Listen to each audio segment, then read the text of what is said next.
La historia de la medicina familiar comienza donde han comenzado muchas cosas, la antigua Grecia. Es ahí donde existían dos escuelas con ideologías diferentes, la escuela de Cos y la escuela de Nido. En la escuela de Cos se enseñaba que hay enfermos y no enfermedades, temática que corresponde más al modelo biopsicosocial. Y por otro lado, la escuela de Nido estaba más preocupada por las enfermedades. Quizá esto nos recuerde más el modelo biologicista. Estas dos visiones de la medicina han coexistido durante todo este tiempo.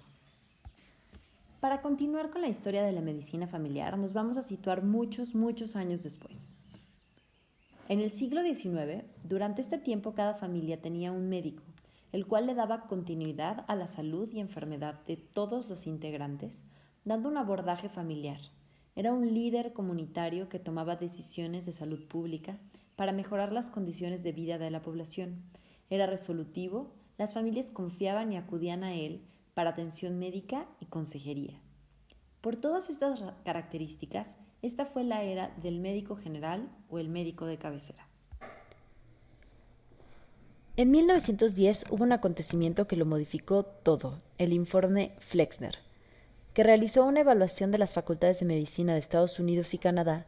Tras la publicación de este informe, se transformó la naturaleza y el proceso de la educación médica en América, con el cierre de varias escuelas de medicina y el establecimiento del modelo biomédico como el estándar de oro en la educación de la medicina. Este reporte dio mucha importancia al conocimiento científico y así dio prestigio y definió a un nuevo médico. Para formar a este nuevo médico se modificaron los planes de estudio, dando los primeros años de formación especial atención al contenido teórico científico y en los años posteriores a la práctica clínica hospitalaria. Este proceso persiste actualmente en la mayoría de las escuelas de medicina. Aunado a este reporte, vinieron el aumento de la tecnología y del conocimiento científico, lo que permitió que se estudiara la medicina más a profundidad y con esto surgieran las especialidades médicas, las cuales requerían de formación posgraduada, lo que hizo que el médico general perdiera prestigio, ya que la sociedad concebía que esos años extra de estudio hacían más capaces a los médicos y por lo tanto el médico general estaba en desventaja. Pero ahora imaginen un mundo en donde para resolver un mareo tienes que ser atendido por 5 especialistas, que si el otorrino, el endocrino, el ortopedista, el neurólogo, el oftalmo. El costo para el sistema es insostenible. Además que no solo los padecimientos requieren seguimiento, también se requiere vigilancia de la salud para hacer prevención y promoción. Es por esto que en la segunda mitad del siglo XX algunos sistemas empezaron a buscar dar integralidad y continuidad, sobre todo a las zonas más desprotegidas. Un ejemplo de esto fue la instauración en 1968 de los médicos descalzos en la República Popular de China, situación que sería un antecedente de gran importancia para las estrategias que se tomarían años después. Durante estos años surgieron una serie de acontecimientos que fueron dando fuerza a la medicina generalista, como en 1952 se fundó el Royal College of General Practitioners, en Inglaterra. Esto marca un antecedente sin igual, porque le brinda reconocimiento a la medicina generalista y permitirá posteriores decisiones sobre su formación y actuación. Un año después, este colegio evidenció que una de las razones por las que el número de médicos generales había disminuido era porque en las universidades no se enseñaba la medicina general, sino que las materias estaban seccionadas por especialidades.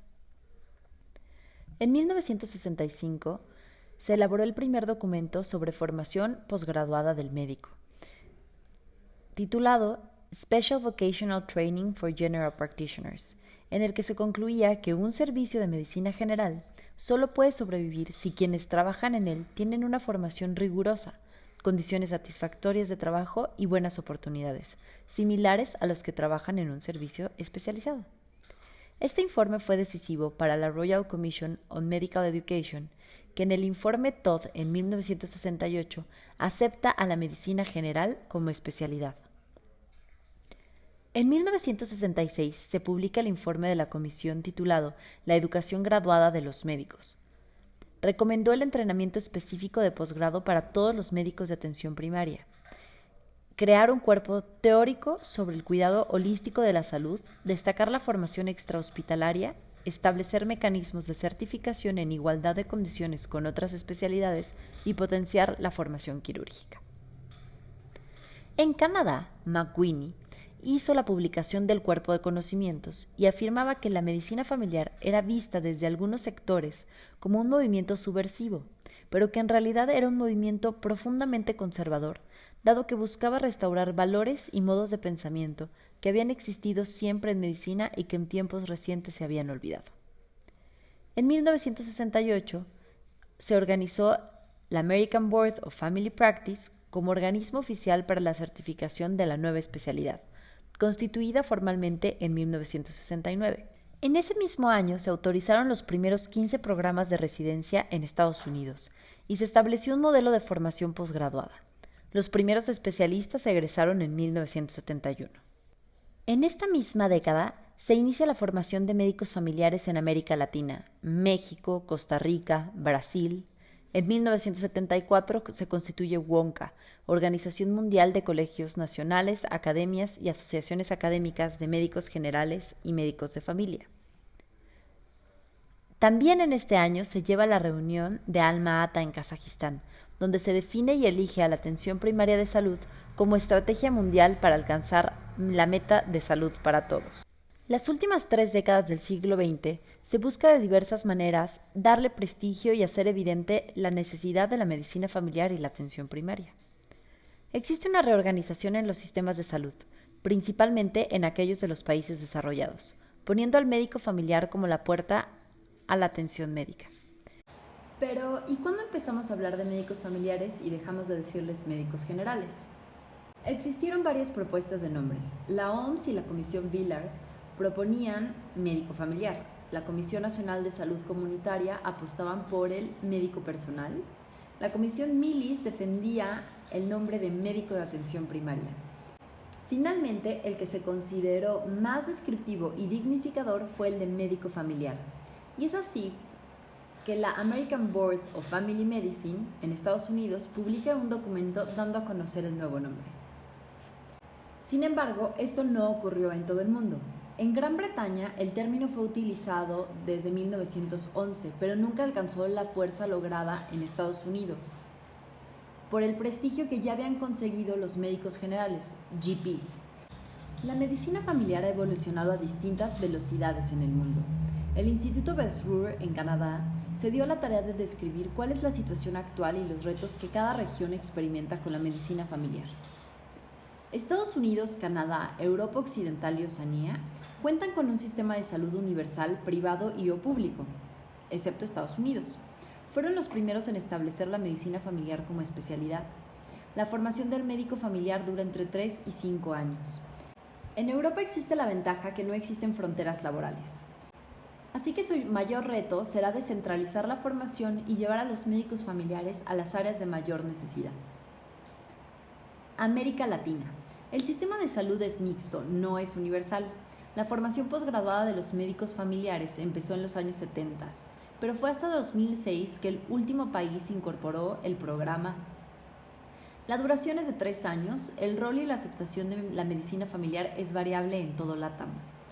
Los retos es obtener reconocimiento, lograr que el sistema los vea como un miembro indispensable.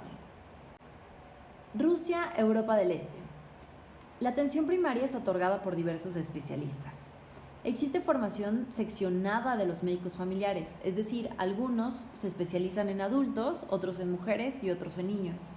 La formación varía entre 3 y 5 años y los retos implican alcanzar la aceptación y el prestigio por la comunidad. África subsahariana. Existe falta de personal, sobre todo en áreas rurales. Se requiere el apoyo indispensable de enfermeras y asistentes médicos. Los sistemas de salud son completamente insuficientes, pero se esfuerzan por proveer los servicios. La formación de médicos familiares en otras regiones del occidente y en Sudáfrica utilizan programas semipresenciales y con apoyos de universidades europeas o americanas. Medio Oriente y África del Norte. Existen extremos en los sistemas de salud, mucha riqueza y mucha pobreza. Por lo tanto, en algunas zonas es indispensable la ayuda internacional para poder dar los servicios médicos. La formación de médicos familiares es escasa y al igual que en Latinoamérica, en los años 70 se incorporó algunos programas. Sin embargo, otros países no incorporaron el programa hasta el siglo XXI. Asia. Así ha aumentado la formación de médicos familiares a través de diversos programas de posgrado inmediato y para médicos generales que requieren capacitación, con cursos de tiempo completo o medio tiempo. El crecimiento de médicos familiares en Asia es heterogéneo. Sin embargo, se hace notar la necesidad de médicos familiares para que sean los actores principales de la atención primaria. El mayor reto para Asia es el porcentaje de comunidades rurales en las que actualmente no hay médico. Esta es la historia de la medicina familiar a lo largo del mundo. Es importante recalcar que surge de la necesidad social y resurge por el mismo motivo. La historia de la medicina familiar es una de servicio a la población.